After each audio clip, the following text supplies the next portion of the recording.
In this second clip, we're going to talk about what can lacrosse goalies do against crease dives. Okay, so this one, oh, this bothers me. So, and I know for a lot of high school kids, like for high school kids, you don't have to worry about crease dives. But I think what I want to talk about is, I want to talk a little bit about being a force in and around the cage. Okay, so being a force in and around the cage, and and playing in such a way that um, playing in such a way. Let me get to the next clip here. There it is. Okay. Um, nope. Is that it? Yeah, this is it. Okay, hold on. Let me just. I'm gonna get further ahead here. There it is. This is a tough angle here. Let me go to the next one. All right, here. This is better. Okay, so athletically, okay, I describe sports as being the pinnacle of examples of disagreeableness. All right. You want that ball. I disagree with you. I want that ball. Right. You want to score. I disagree with that shot. I'm going to make that save. Right. You want to fight for you. You want to come hit me. I disagree with you. I'm going to hit you back and I'm going to put you on the ground, put you on your ass instead of me on my ass, that sort of thing. All right. There is a level, and even for the girls, okay, even for the girls, there is a level of, oh, you want that ball? No, I disagree. I want that ball. Right. And so that's where two athletes of equal technical skill, the one with better physical ability will win. Now, one of the things that I can't stand, so in international rules, there's crease dives. PLLs plays a crease dive. Years ago, when uh, John Galloway was the goalie for Team USA. Galloway is not a very big dude. He's tall, but he's skinny, right? You know, and the point is that, and I learned this from ice hockey. I learned this from my first coaches when I was in junior high, Coach McEachern, who always wanted the first shot of the game to be at the goalie's head because he wanted the goalie to be scared. He wanted the goalie to be ducking the rest of the game. Okay. And when the world team had Galloway in the cage, and with all due respect to Coach Galloway, if I was Team Canada or any other team, I would be crease diving like the very first play, and I would be going right at him, right at him. I would literally sacrifice a player to crease dive, and people play like, oh my god, you would actually injure another player. Well, listen, here's the thing: is that may seem mean to you, it might seem, but there's other teams that will do that, right? So I'm very pro athlete. All the work that I do at athletespecific.com, I'm very pro athlete. It's why a lot of programs don't want to bring me in to talk, is because I'm more pro athlete than I am pro program. But I understand that a program has to do what they need to do in order to survive.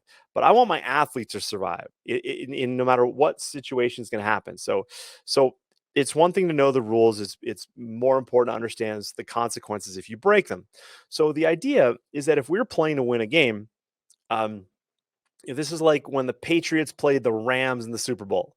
The Patriots, after they knew the referees were, they had gotten they'd been given a ton of crap from the game before. They threw too many flags, so they knew they were going to be on their heels and not wanting to throw flags. What did the Patriots do? Well, at the end of every whistle and a little bit beyond, they roughed up the Rams and Marshall Faulk and Kurt Warner and those guys, and they ended up winning. And it's amazing because if you watch a video of that game, you go like, all right, they played within the rules, they stretched the rules, but it affected, and they won the Super Bowl because of it, right? So you can either complain that you were on the wrong side of that, or you can meet it. And so when it comes to crease dives, I want my goalie to be able to meet that. And so I believe the lacrosse goalie of the future is going to look at a crease dive or something similar and be so jacked up or so padded to be able to whisk, because that's an advantage that we have as a goalie, is that we can actually pad up. Well, actually, everybody can pad up to a point and be able to make this play happen. So what I don't like, so Rob Pannell is a side right, and he is going to launch. He is going to launch head first at the cage. Okay. Now Bernlohr is not a big dude. Okay. And I think that's done again on defense, and this is disappointing because he kind of plays him straight up. And right here is where Pannell goes inside. But what Pannell is doing here, and as a goalie, you have to read this. The angle of attack to the cage right here, okay, looks like he's going behind the cage. But in these first two steps with Dunn loses a half yard or half step, and Pannell sees that opening and then drives upfield. So right here, a goalie has a choice. All right. A goalie has a choice. And this is where I think it's really important for a goalie to realize you're not just a ball stopper, right? Like if you just focus on being a ball stopper and then you get into a situation like this, well, you're going to be vulnerable. And that's exactly what happens. And so Pannell comes in, turns upfield, and he's basically got no angle, right? And what happens here is that Bernlohr takes a little bit of a step out, but in this case, the goalie is very undersized against the projectile coming at him, and that projectile is Rob Pannell, right? And I remember Pannell when he came out of college, like he had an ad. I can't remember what the ad was for. I think it was Nike or somebody, but it was like him working out and getting jacked and all this stuff. And he's a big dude, right? He's a big dude. But the what happens here is that if you look at Bernlohr's body language, he's jumping backwards, right? He wants no part of that, right? He wants no part of that. And what this really reminded me of, for those of you guys who remember the XFL a couple of years ago, where the XFL was a competitive league. They started it was supposed to be like this crazy angry version of the NFL. One of the things they did was to see who got the ball at the beginning was they put the ball on the ground. It was like dodgeball, right? But they ran two guys head on for this ball on the ground. And the very first play of the very first season, one guy went into the ball and I think he dislocated his shoulder. It was ugly. And so crease dives, when crease dives are allowed, I don't like it because the person that's going to get hurt most likely is going to be a goalie before it is an attackman. Okay. But a goalie who's got some brass balls or some brass lady balls, even lady balls, like if a female athlete is kind of coming towards the crease and she gets bumped and she comes in the crease, like just for whatever reason, right? If my goalie's in there and she's got a big honking set of lady balls and a wheelbarrow, and she just puts some shoulder into that girl, she's not coming near that crease ever again.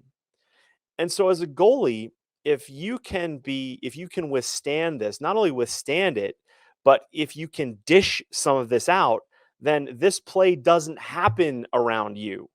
Okay.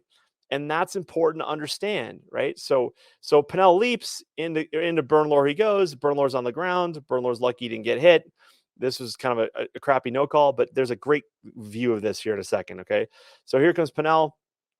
Dunn is like he has an opportunity here right there. But just like in football, right? The You want to be below the pads, right? If you're the guy who's lowest wins, and Pannell is underneath the pads or the lack of pads of Dunn, and he just drives him upfield, and then he launches into um, he actually switches hands here, which is kind of neat. Like watch his left hand go from the throat of the stick down to the butt end, and he comes around, no angle, and Bernlohr is in a weird position here. He's kind of forward, but I wouldn't be forward here. I would still be sucked up on this pipe, knowing that all he's got to go at is right there, right? And it's the one spot as a lefty goalie on that right side pipe that you're really vulnerable upstairs, right? And so the idea is you're just as soon as you see the stick come there, you're just shutting off that spot. But because Bernlohr is forward here and low, right? Low, he's not really in a great position to make this save. And Pannell just dunks him and then lands on him, right? And this is a good view of it, right?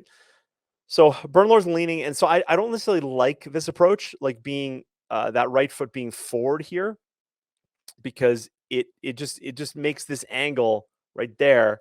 It just opens things up a little bit, right? Whereas if you're back on the post, you know exactly where you need to go, and it's just a simple like movement across your face. It's no different than a righty goalie on the lefty post as opposed to lefty goalie on the righty post. But really, what I want to see happen here is I want to see this. I want to see at this point, okay, when the attackman comes underneath, and right here, if I'm a goalie and my goalie's been coached up and my goalie's padded up and ready to go, is that my goalie is going to launch into him right here. A goalie could actually step out right now and play defense, right? And play defense and funnel him behind the cage. Because what would happen here is if the goalie came out to shut him down here, right? Then what's going to happen is that most likely is that it would be a bit of a stalemate, right? Goalie meets player, boom, player ends up falling in the crease, loose ball, play on, whatever.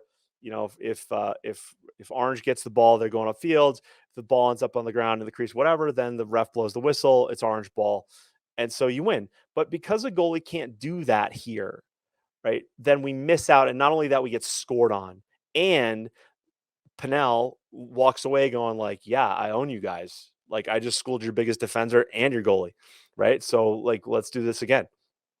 I don't want that. I want my goalies to have, like, big brass balls, and they need, like, a wheelbarrow to move them around in, okay? Okay, a couple questions here. He hate me, Joe Rose.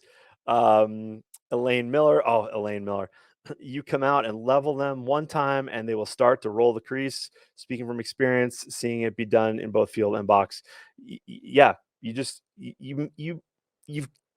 this is where, like, the lacrosse goalie of the future will be more of the total package. Right? You can't just be a ball stopper, right? If you're going to play, like, if we're going to have rules that allow goalies to leave creases and go downfield, both the men and the women, well, then be a force. Don't just be like the kid who we hope will stop the ball in the cage. And then when you're out of the cage, everybody's like, their sphincter, like, everybody gets nervous and the moms yell, get back in the cage. No, just own it, right? And as Elaine says, take the penalty. If necessary, take the penalty, send the message. Yep, I'm all for it. Okay, I'm all for it. So for the boys and the girls. All right, so so I'm not a fan of the crease dives. I don't like them. I don't even like the crease in the NCAA. I don't like the play. I just think it's going to lead to more. It can potentially lead to more hurt, but it's more hurt for the goalie potentially. But like I said, if the goalie has a chance to make a statement, make a statement. Right, make a statement. Get out there and make them pay. Okay. Later on, I'll do some Alex Rode clips because Alex Rode is a very from Virginia, likes to come out of the crease. He does. There's times when I don't think he does the best. It's not the best timing when he comes out, and his defense doesn't always know what to do with him. But a goalie leaving the crease to play defense in certain times, whether you go out to hit somebody or not, is a very valid. A very, very valid approach, plan of attack. Okay. All right, guys. Thanks for watching and thanks for listening wherever you are. Do me a favor, hit the like button if you like this, and be sure to subscribe if you haven't already. When you're ready, head on over to lacrossegoalieuniversity.com/coaching so I can work with you and your goalie. And while you're at it, check out athletespecific.com to learn more about mental performance and high performance. You may not know this, but I work with athletes in a variety of sports. Lacrosse is my love, but man, I love athletes and the families who support them. So head on over to athletespecific.com, check it out. I'll see you in the next video. Cheers.